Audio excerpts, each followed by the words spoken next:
Buenas tardes a todos, todo el auditorio. En primer lugar, quiero felicitar a la Asociación de Estudiantes de Derecho de Guanacaste. Además, expresarles mi admiración por ese ímpetu académico que tienen y además mi agradecimiento por permitirme participar en este importante evento. Aunque el nombre de mi ponencia da una idea de que trataré un tema general, y aunque así sea, para delimitarlo, lo referiré a las leyes procesales civiles. Y lo hago de esa forma para no quedarme en una exposición puramente teórica. Necesito exponer algunas preocupaciones que tengo y respecto de las cuales quisiera llamar la atención fundamentalmente para los estudiantes y para los estudiosos del derecho procesal. El pasado 8 de octubre, hace exactamente 12 días, se cumplieron 2 años de la entrada en vigencia del Código Procesal Civil. Ya es un buen momento para comenzar a cuestionarnos la forma en que estamos aplicando esta nueva normativa. Tal como lo he expresado en otras oportunidades y también lo dice la doctrina, no basta con tener un excelente código, es indispensable para su aplicación que su aplicación sea consecuente con los objetivos que se planteó el legislador al promulgar. Y fundamentalmente que esa aplicación se realice con miras a la realización del principio de justicia pronta y cumplida. Quizás sea muy pronto para hacer un análisis estadístico sobre el impacto que ha tenido para la jurisdicción civil la entrada en vigencia del Código Procesal Civil. Lo que sí es un hecho es que quienes nos preocupamos por este tema tenemos algunas percepciones personales que nos dan una idea sobre el éxito total o el éxito parcial o el fracaso total o el fracaso parcial de la reforma. Dejando de lado el problema que representan los procesos de cobro judicial, respecto de lo cual creo que no es un problema de normas procesales, sino de organización, se perciben algunos aspectos positivos en el desenvolvimiento de la justicia civil. Por ejemplo, en mi experiencia personal, he podido observar procesos ordinarios que se resuelven en primera instancia en un año o menos, lo que evidencia, en algunos casos, un funcionamiento, si se quiere, ideal de la jurisdicción civil. Mi preocupación ahora se centra en lo relativo a la interpretación de las normas procesales. Concretamente, lo que se puede ver en algunas resoluciones y en algunas prácticas que en mi criterio reflejan pensamientos excesivamente formalistas e ideas que están influenciadas por la legislación procesal derogada y además por una tradición de muchos años. Históricamente, la doctrina se ha ocupado de la interpretación de las leyes sustantivas.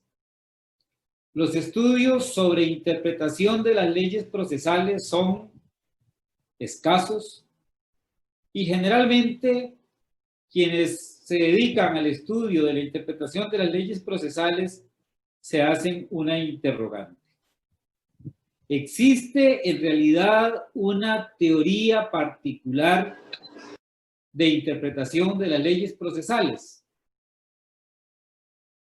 Incluso sabiendo, como sabemos todos, que existe una doctrina general sobre interpretación de las leyes, la doctrina se cuestiona si debe considerarse el problema de la interpretación solo desde un punto de vista general, sin atender a la naturaleza particular de las normas jurídicas. Se ha llegado a decir incluso de los trabajos de los procesalistas que hasta ahora se han ocupado del tema, no parece destacarse, la existencia de una teoría autónoma de la interpretación del derecho procesal. Con eso se reconoce que ordinariamente la teoría de la interpretación de las leyes se ha venido desarrollando desde una perspectiva general y solo se refieren al derecho procesal indirectamente como de pasada. De hecho, este tema de la interpretación de las normas procesales es un tema en el que yo estoy descubriendo cosas y por eso se me ocurrió hoy hablarles de esto. Y una de las cosas que me llama la atención es esa idea de que en derecho procesal hay una construcción de una teoría propia de la interpretación de las leyes procesales. Con la doctrina que así lo entiende, creemos que una teoría de la interpretación de las leyes procesales no solo existe, aunque se mantenga en constante construcción, sino que su desarrollo es indispensable. Y no podemos menos que coincidir con algún autor cuando señala que lo relativo a la interpretación de las leyes, más que una ciencia susceptible de ser enseñada, es un arte que debe aprenderse. La teoría no puede hacer otra cosa que llamar la atención sobre los caminos a seguir para interpretar las leyes. Como ya posiblemente los estoy cansando con estas ideas que podrían considerarse meramente teóricas, antes de entrar al fondo de lo que me interesa el día de hoy, voy a expresar unas premisas básicas en el tema de la interpretación de las leyes que es aceptada por la mayoría de la doctrina procesal. La interpretación de las leyes depende de las diversas especies de leyes que deben ser interpretadas. Si eso lo podemos decir de las leyes penales, de las civiles, de las de familia y de todas las demás, con mayor razón hay que decirlo de las leyes procesales. Y eso es así porque ninguna norma jurídica debe ser interpretada aisladamente del conjunto del sistema jurídico general del cual forma parte. Tal como lo señala la doctrina, y es bien sabido, el proceso de interpretación consiste en ir de las manifestaciones externas de la voluntad colectiva expresada en la ley o en la costumbre a la voluntad que tuvo el legislador al promulgarla a fin de determinar su contenido. Y finalmente, es bueno decir que las llamadas normas de interpretación de las leyes son simplemente cánones de lógica. Lo que se desea conocer es el contenido preciso de la voluntad colectiva. Por ser la ley manifestación de la voluntad del Estado, el conocimiento de esa voluntad contenida en la ley es el objeto de la interpretación. Y para conocer esa voluntad es necesario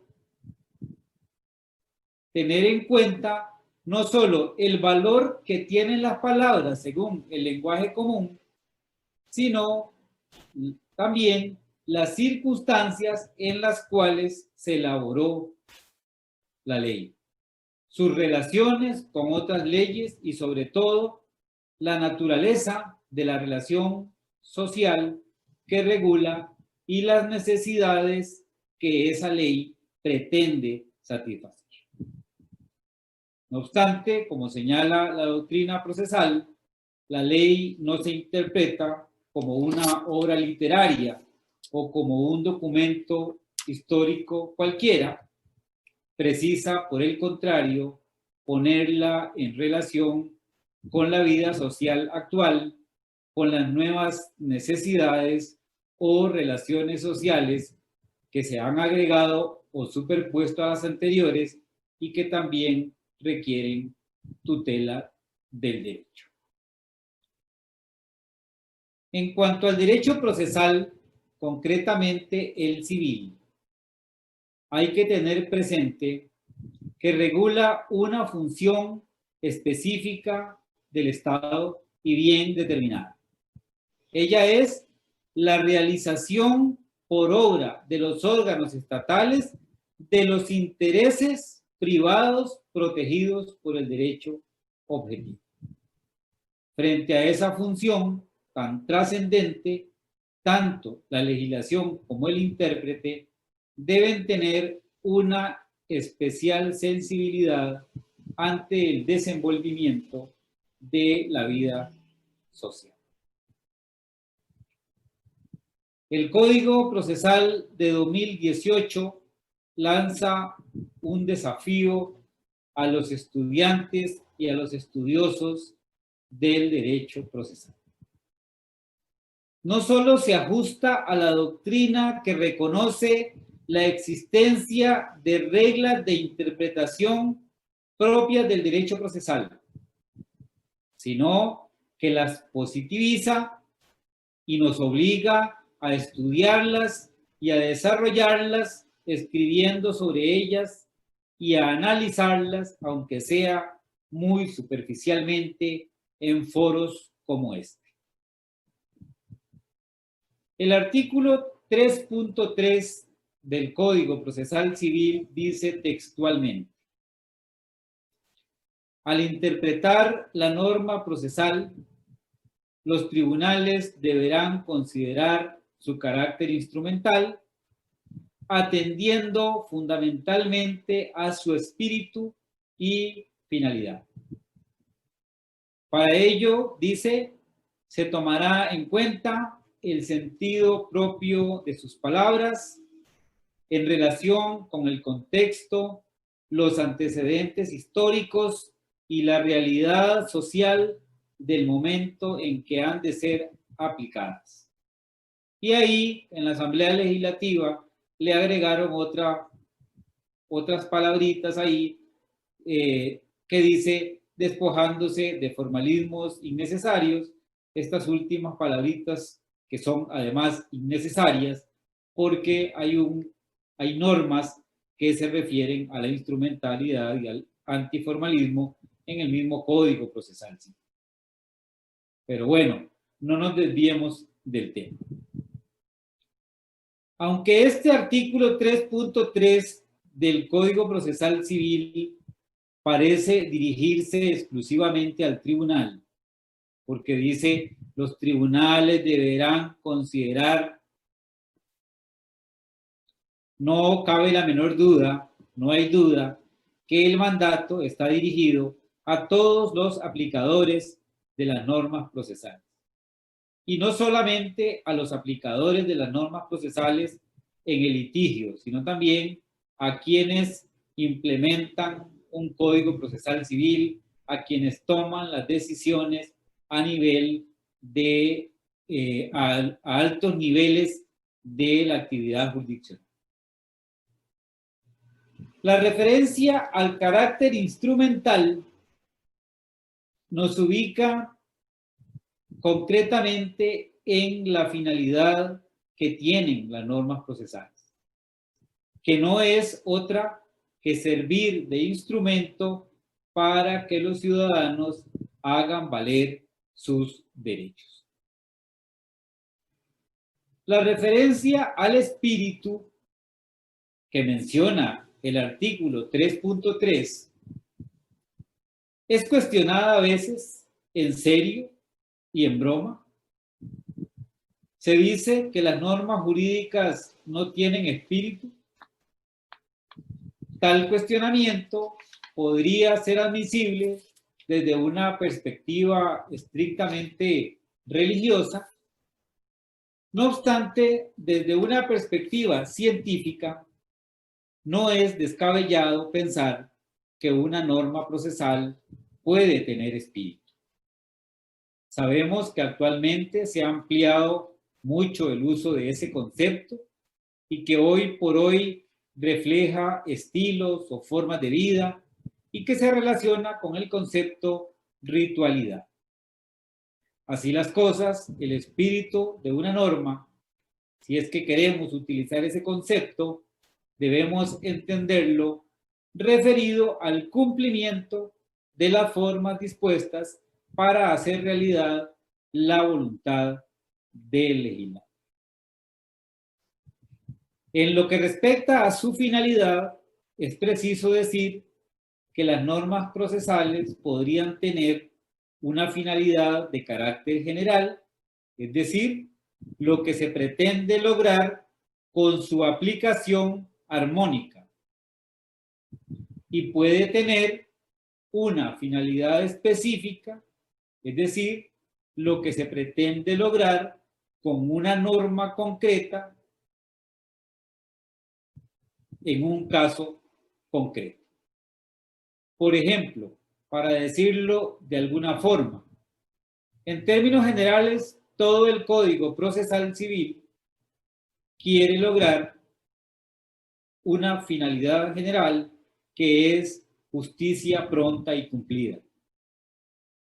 En términos específicos, el artículo 137 del Código Procesal Civil, para decir un artículo que se refiere al allanamiento en la ejecución, quiere algo muy concreto, y es que las resoluciones de los tribunales se cumplan. Pero no es suficiente con desentrañar el espíritu y la finalidad de la norma.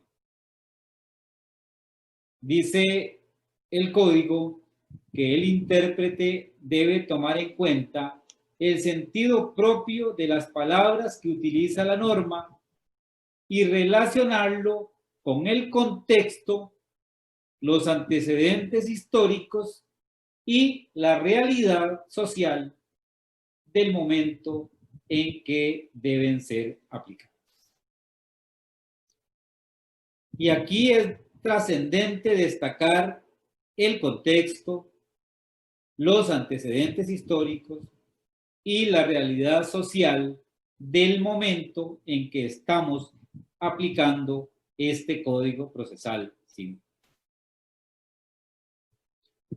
Los antecedentes históricos nos obligan a tomar en consideración que el Código Procesal Civil tiene como antecedente una legislación que facilitaba al litigante temerario el atraso de los procesos. Y además, esos antecedentes históricos nos llevan a llamar la atención sobre la realidad que venimos de un sistema procesal sustentado en la escritura y propicio para una justicia lenta y de mala calidad. Esos antecedentes históricos obligan al intérprete a romper paradigmas, a entender las nuevas normas de otra forma. En definitiva, a no seguir pensando y dando soluciones propias de la legislación derogada. A despojarse de una costumbre que por más que hayamos tenido durante tantos años, no podemos seguir aplicando y no podemos seguir utilizando un código moderno con instituciones modernas, con una visión anticuada. En suma, es necesario que los aplicadores del derecho realicen un esfuerzo interpretativo que ubique al proceso en el contexto actual que el legislador ha querido.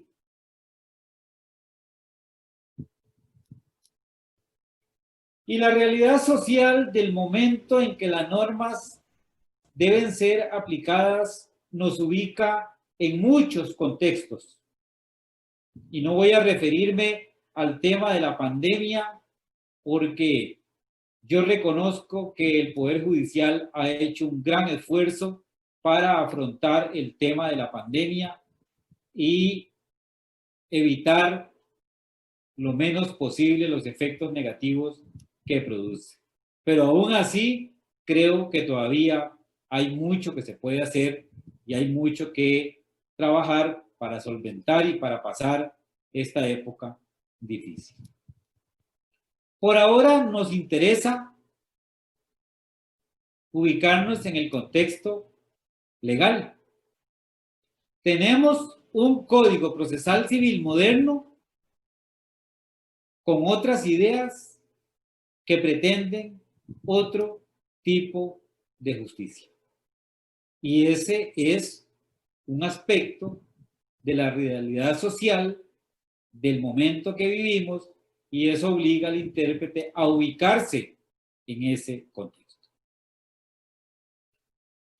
Creo que ya hemos pasado esta parte teórica que podría ser un poco aburrida y ahora voy a pasar a otra más aburrida. Para ilustrar todo lo que vengo diciendo, voy a señalar algún caso, si tengo tiempo, algunos otros casos concretos, que de alguna forma motivan estas ideas que no diría que las tengo totalmente desarrolladas. Como estoy hablando fundamentalmente, más que todo con estudiantes, me interesa un poco motivarlos a esa rebeldía que se debe tener cuando uno se dedica a estudiar, a esa rebeldía de no creer que todo está bien y a tratar de ver cómo se cambia algo, aunque sea por las ganas de cambiar. Estoy pensando en voz alta con ustedes y por hoy compartiendo lo que por ahora son solo meditaciones.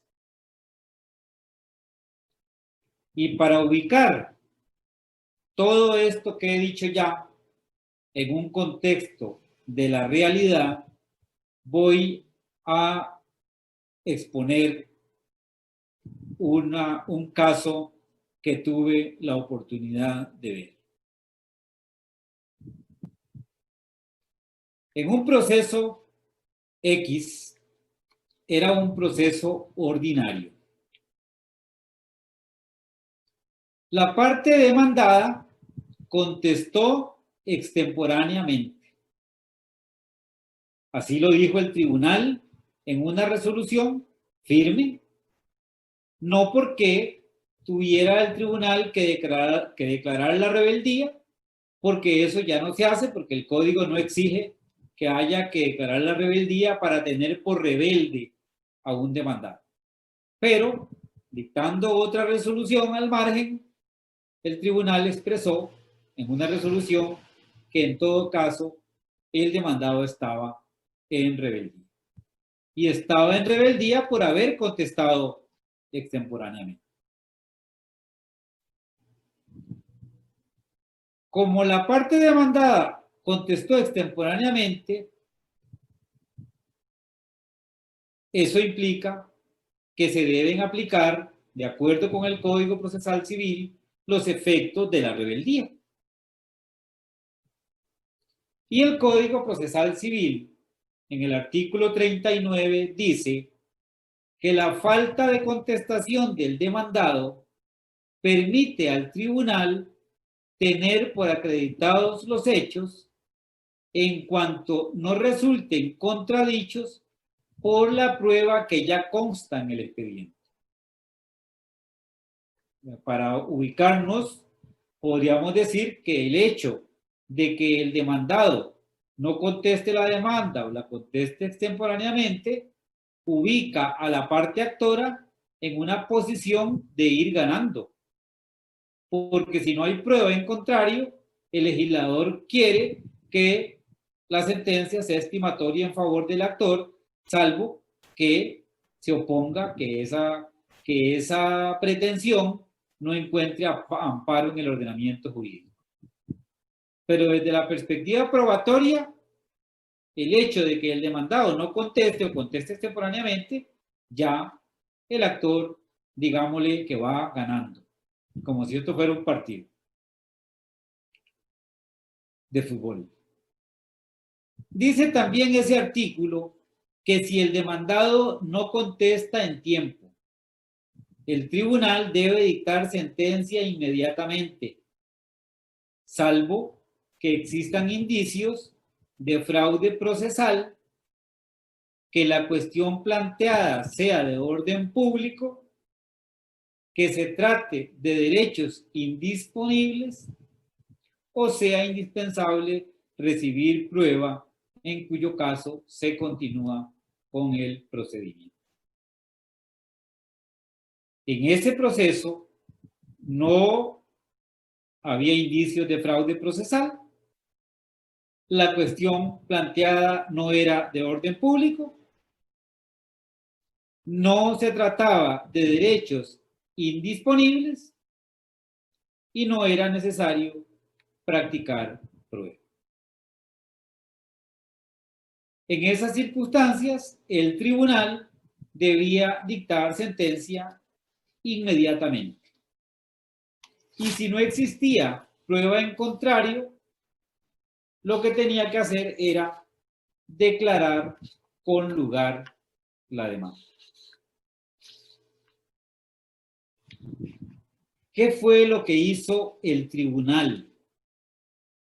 Y ubiquémonos en el tema de la interpretación de las normas procesales, que es de lo que estamos hablando aquí. ¿Qué hizo el tribunal en ese caso? Bueno, hizo muchas cosas, algunas sorprendentes desde la perspectiva científica y desde la perspectiva legal, sin duda. En un proceso en que el demandado contestó extemporáneamente y el Código Procesal Civil dice que las gestiones que se hagan extemporáneamente deben ser rechazadas de plano, el tribunal no debe tomarlas en consideración. Eso dice el Código Procesal Civil actual. Nosotros tenemos que irnos despojando de aquella jurisprudencia antigua de algunos tribunales que decían que aunque el demandado contestara extemporáneamente, el tribunal debía tomar en consideración lo que dijera el demandado que contestaba extemporáneamente. Eso ya no lo dice el Código Procesal Civil, ni le permite al intérprete llegar a una conclusión como esa. Porque ahora el código lo dice expresamente. Si un escrito se presenta extemporáneamente, se rechaza de plano. Y la lógica consecuencia es, no se toma en cuenta. Y para ser más gráfico, yo diría, ni se lee por extemporáneo. ¿Qué hizo el tribunal en este caso concreto? Y lo vuelvo a decir, hizo muchas cosas sorprendentes desde la perspectiva científica y desde la perspectiva doctrinaria. Señaló hora y fecha para la audiencia preliminar. En la audiencia preliminar, la parte actora prescindió de prueba atenida a que se iban a aplicar los efectos de la rebeldía que al final no se aplicaron. Vean qué comprometedor esto para el abogado de la parte actora, que no fui yo, de una vez les advierto y tampoco estoy enojado, fue un asunto que pude ver ahí. La actividad del juez sorprendió a la parte. La parte creyó que podía prescindir de la prueba porque ya el demandado estaba rebelde. Pero, lejos de aplicar los efectos de la rebeldía, el tribunal hizo lo que ya dije y lo que voy a seguir diciendo. En la audiencia preliminar, le permitió al demandado hacer alegaciones que implicaban prácticamente contestar la demanda. Y como el demandado no alegó excepciones, después de que hizo toda la explicación que hizo, el tribunal le dijo: y entonces, señor abogado, ¿qué excepciones alegaría usted? Y el abogado del demandado, sorprendido porque no hallaba qué hacer en ese momento, jamás esperaba que le iban a hacer ese regalo de permitirle alegar excepciones en la audiencia preliminar, cuando había contestado extemporáneamente la demanda, alegó las excepciones que quiso. Y alguien podría estar pensando, bueno, ¿y el abogado de la parte contraria qué estaba haciendo? Bueno, habría que ver la actividad del abogado de la parte contraria. En la audiencia preliminar, el tribunal, a pesar de la contestación extemporánea, admitió toda la prueba ofrecida en la contestación extemporánea.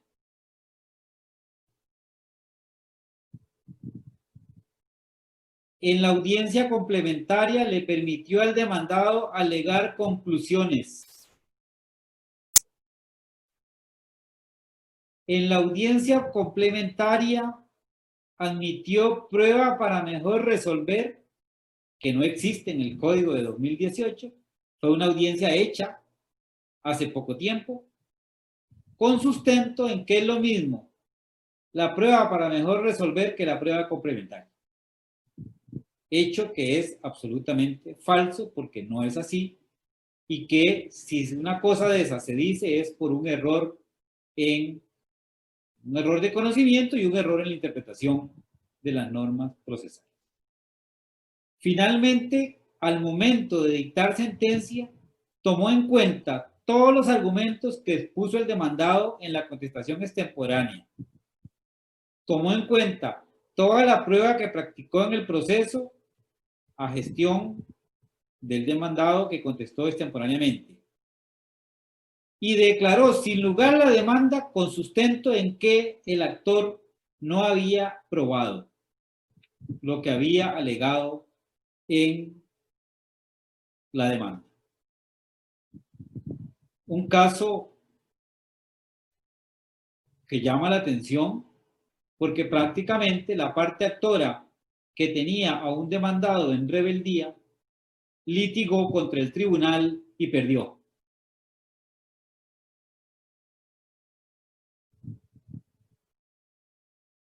No tengo la menor duda que en ese caso se incurrió en interpretación errónea de leyes procesales con efectos muy negativos para la parte actora.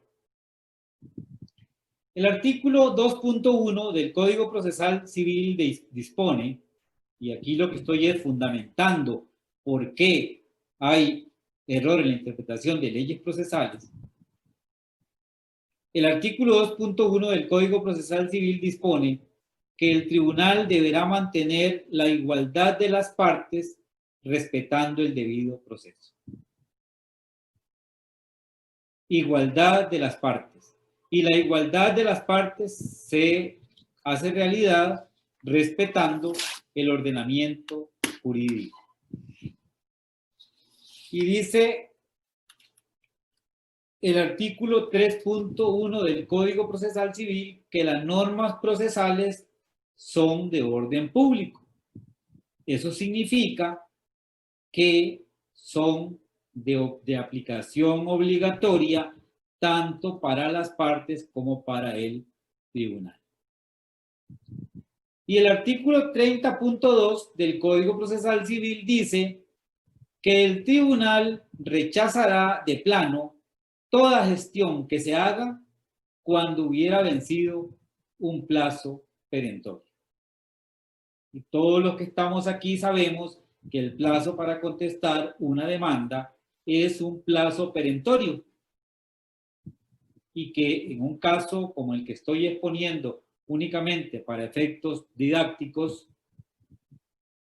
el tribunal debió haber aplicado el 30.2. Para ir finalizando, no estoy llevando el tiempo, pero todavía no me ha sonado la campanita. ¿Qué pasó en este caso concreto?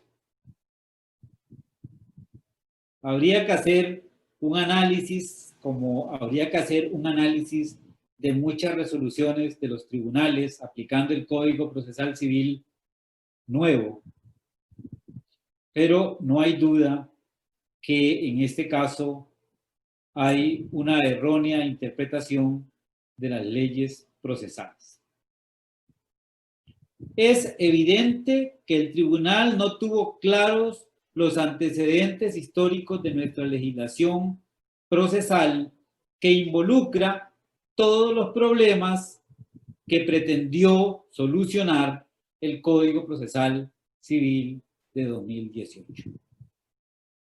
Tampoco se tomó en consideración la realidad social del momento en que se están aplicando esas normas.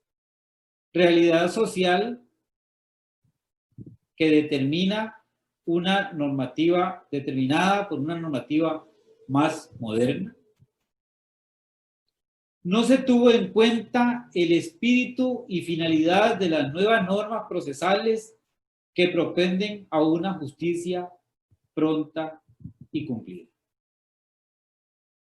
Y quizá, para ponernos al lado del tribunal, para no hacer un análisis sesgado y, digámosle, de alguna manera injusta, tenemos que decir que en este caso concreto, posiblemente pesó en la interpretación que se hizo de las normas, pesó una concepción exagerada del debido proceso.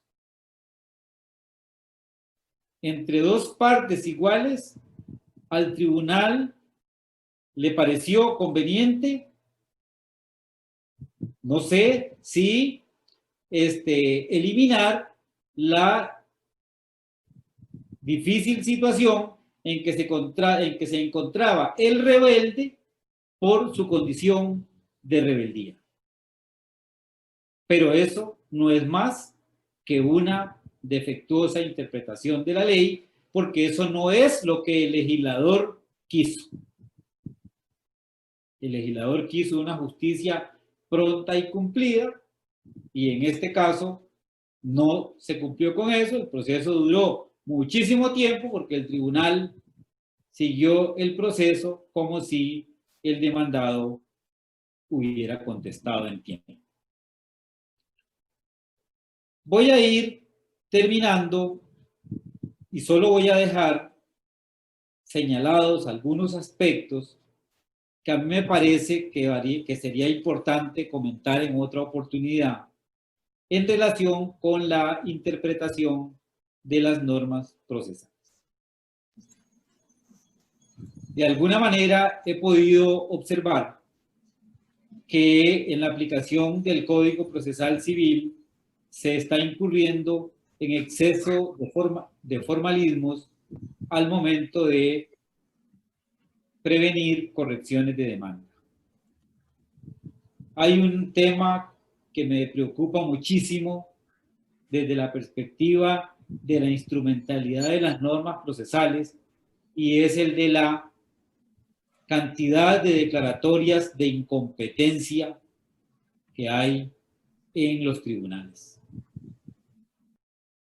Otros temas también que valdría la pena analizar es el tema de la admisibilidad del recurso de casación en el nuevo orden normativo y finalmente es trascendente, y esto involucra a la misma Corte Plena, de la que yo tengo la dicha de ser suplente en algunos momentos, y es la inercia de la Corte Suprema de Justicia para aumentar la cuantía del recurso de casación.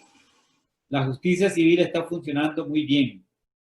El tema es que los procesos se van a acumular en la sala primera como consecuencia de que, a pesar de 2 años de vigencia del Código Procesal Civil, se mantiene una cuantía que es realmente ínfima para establecer la diferencia entre mayor y menor cuantía.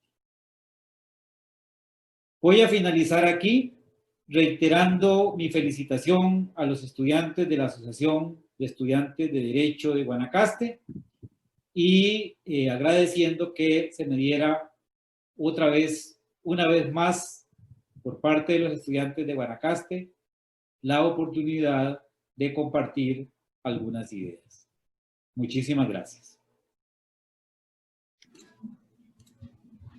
Muchas gracias, estimado doctor, profesor. Sin duda, ¿verdad? Su exposición es de gran provecho y su intervención, ¿verdad? Para cada uno de nosotros en este proceso. A continuación, vamos a pasar a la etapa de preguntas, ¿verdad? Para ver qué nos están consultando los compañeros en el chat. Gracias. Ok, dice que Brandon Albán Chavarría, de acuerdo con el último informe del Estado de Justicia, se dice: el estudio pormenorizado de los nuevos códigos procesales permitió reafirmar que este reformismo se impulsa desde arriba, en la cúspide de la institución, y a partir de un estilo magistradocéntrico. Si bien este impulso personal es imprescindible en el modelo actual, ha hecho que las acciones queden compartimentadas en áreas específicas, con lo cual sus resultados positivos no agregan valor al desarrollo de una visión estratégica compartida que cambie el trazo del conglomerado en su conjunto. En el sentido anterior, ¿cómo se pueden realizar futuras reformas procesales o institucionales que involucren realmente el conocimiento y saberes de toda la estructura organizacional? La otra pregunta continúa, como el proceso de capacitación. Yo te respondo esa, porque cuando me haga la otra se me olvidó esa. Ok, entonces le repito la primera. ¿Cómo se pueden realizar futuras reformas? Yo la entendí. Creo que la entendí. ¿No? Vean, yo no estoy muy seguro de eso que dice el informe del Estado de la Justicia en el tema de que los códigos procesales se rigen por un impulso magistradocéntrico. Por lo menos en el Código Procesal Civil, que es del que yo puedo hablar con toda autoridad, ¿verdad? Yo diría que eso no es cierto. El Código Procesal Civil lo redactamos 3 jueces que después la vida nos permitió ser magistrados suplentes, pero lo comenzamos redactando como jueces y aplicando en esa redacción de ese código toda la experiencia y todo lo que nosotros vivimos, no solamente cuando fuimos jueces, sino cuando los que tuvimos la oportunidad de ser conserjes y auxiliares, pudimos de alguna manera atesorar toda esa experiencia que teníamos. Y desde la perspectiva del Código Procesal Civil, también vale la pena decirlo, ¿verdad? Porque yo no sé si los que hicieron el estudio del Estado de la Justicia saben que el Código Procesal Civil fue validado en reuniones con muchos jueces, con muchos auxiliares, o sea, que no es, yo cuestionaría eso de que dicen que es un impulso magistradocéntrico, por lo menos desde la perspectiva del Código Procesal Civil de 2018. ¿Cómo impulsar nuevas reformas? Bueno, habría que, una reforma tiene muchas formas de impulsarse. Bueno, en este caso, la comenzó impulsando un magistrado. Después de que el magistrado se retiró, asumimos la reforma especialistas en derecho procesal y en derecho civil, y bueno, los códigos, un código podría nacer de la mano de un especialista que es el que diga más adelante que el código del 2018 hay que reformarlo, y que se prepare o comience a trabajar en un código procesal civil y recoja la información y la ayuda de muchos jueces, de muchos, o sea, los magistrados no se pueden descartar en este caso, pero un código procesal civil puede surgir de una iniciativa, lo que sí es de una iniciativa individual. Lo que sí es claro es que cuando se hace un código procesal civil, lo conveniente es darle la mayor participación a la mayor cantidad de personas, como lo hicimos nosotros con el código de 2018. No sé si le respondí al final, pero bueno, esa es la idea. Ok, muchas gracias. Continúo con la siguiente pregunta. ¿Cómo fue el proceso de capacitación del personal auxiliar en cuanto a la reforma procesal civil? Sí, bueno, el Poder Judicial, por medio de la Escuela Judicial y también aprovechando la experiencia de los redactores y aprovechando el trabajo que hizo la Comisión de la Jurisdicción Civil, se hizo una capacitación generalizada con la mayoría del personal del Poder Judicial. Pero la Escuela Judicial ahí cumplió un papel preponderante.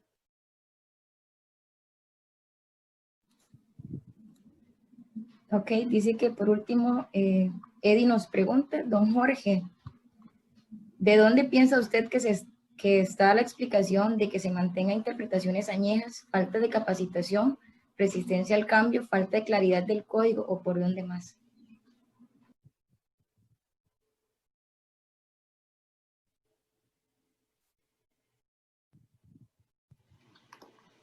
Gracias, don Eddie. Bueno, a veces yo creo que me parece que el Poder Judicial ha hecho un gran esfuerzo para capacitar. Yo excluiría la falta de capacitación y lo otro que uno se podría poner a pensar es, bueno, ¿qué tipo de capacitación se dio? Uno podría capacitar a las personas, pero si el mismo capacitador, por fuerza de la resistencia al cambio que también menciona don Eddie, o como consecuencia de una costumbre muy arraigada, capacita con ideas del código de legislación anterior, eso podría tener un impacto. Pero hay algo que uno tiene que tener claro. A veces es difícil para los que aplicamos el código anterior al de 1990, no es que seamos tan viejos, pero aplicamos el Código de Procedimientos Civiles y aplicamos el Código Procesal Civil de 1990, a veces es dificilísimo quitarse de la mente las costumbres y las soluciones que tenían esos códigos. Es difícil. Yo, que participé en la redacción del Código Procesal Civil y que paso estudiando Derecho Procesal Civil y que me preocupa el tema de romper paradigmas en derecho procesal, a veces me he sorprendido, ¿no?, pensando como pensaría con el Código de 1990. Entonces, parece que tenemos que no solamente prepararnos bien, cuidarnos de la resistencia al cambio, pero también hacer un esfuerzo mental para determinar que a veces nos quedamos con soluciones que pueden ser superables, que podemos hacer algo más allá de lo que podíamos pensar de acuerdo con la costumbre que tenemos tan arraigada. Y esto es aún más preocupante cuando estas ideas son las determinantes en las tomas de decisiones a alto nivel, para decirlo claramente, a nivel de Corte Suprema de Justicia. Gracias. Hay una última pregunta del profesor Célimo Fuentes. Don Jorge, saludos. Llegué tarde. ¿Podría comentar el asunto de la demanda improponible antes de la contestación de la demanda dentro del término de emplazamiento? Bueno, buenas tardes, don Célimo. Le voy a perdonar que llegara tarde. No entendí lo del momento de la demanda improponible. Tal vez no puede hablar, don Célimo. Si me lo permite, don Jorge, claro, ya saludarlo primero que todo, un abrazo a la distancia. Igualmente, que pronto podamos vernos, don Jorge. Era aquel asunto que comentamos aquel día. Dentro de los 30 días del emplazamiento, la parte decide primero interponer una demanda improponible dentro de los 30 días y el día siguiente, todavía dentro de los 30 días, contestar la demanda. La decisión del tribunal, y ese es el comentario que quería porque me interesaría que los muchachos, de todos los que están conectados aquí, que son alumnos míos, escucharan la respuesta directamente de uno de los maestros y los papás del código. La respuesta que dio el tribunal fue que se tomaba en consideración la demanda improponible, que al fin y al cabo la declararon sin lugar y que entonces no se tomaba en cuenta la contestación de la demanda, a pesar que estaba dentro de los 30 días del emplazamiento. Eso fue el comentario. Entonces, quizás con un poquito más de calma, que podemos estar ahorita, mejor con un espacio más saludable y más tranquilo, o escuchar su comentario al respecto, qué era lo que usted opinaba, y que todos los muchachos puedan escuchar también ese tema, que me parece un tema interesante. Para que no se, si esa es la técnica que hay que seguir, no se cometa el error de establecer una demanda improponible y el día siguiente, aún dentro de los 30 días del emplazamiento, contestar la demanda, porque podría ser esa la respuesta que el tribunal le diera. Ese era el comentario que habíamos hecho ese día. Sí, con mucho gusto. Un gusto saludarlo. Igual, no.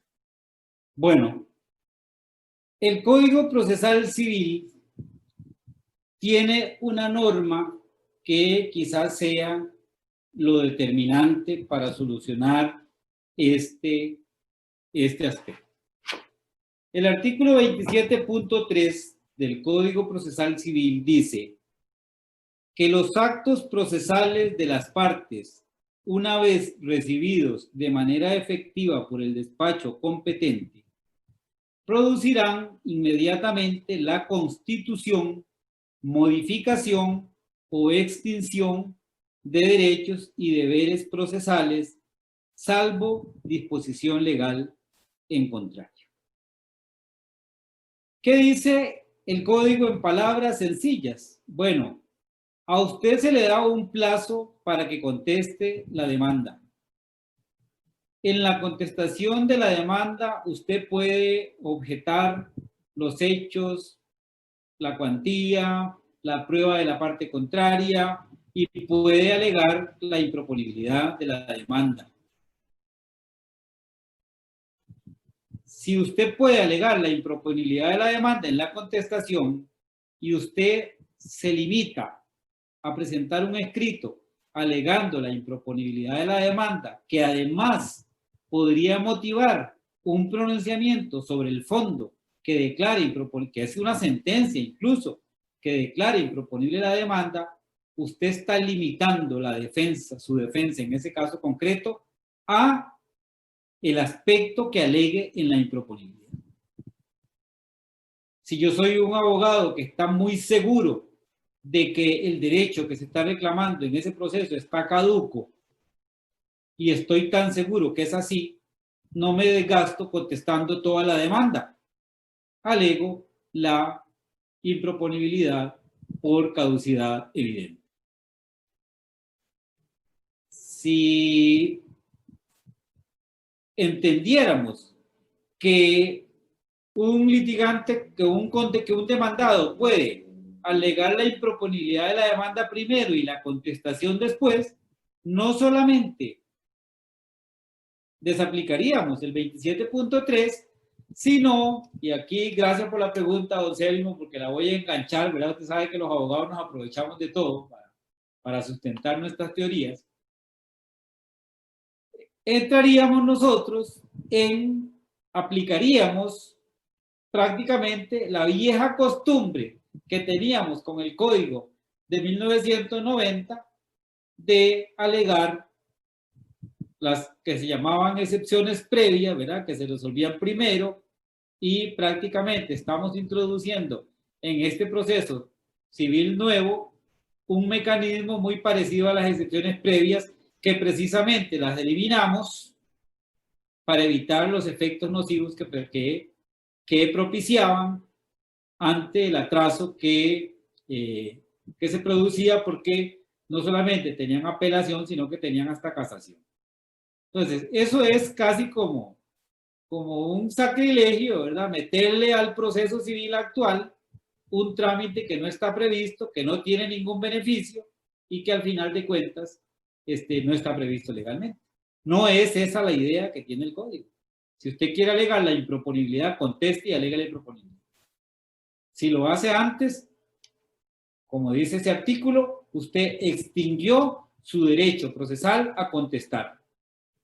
Digámosle que lo extinguió parcialmente, porque de alguna manera ya también hizo uso del derecho procesal que le establece el código a hacer una alegación en relación con la bondad o no de la demanda.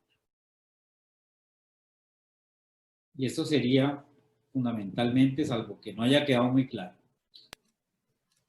Muchas gracias, estimado profesor y doctor. Con eso concluimos la etapa de preguntas.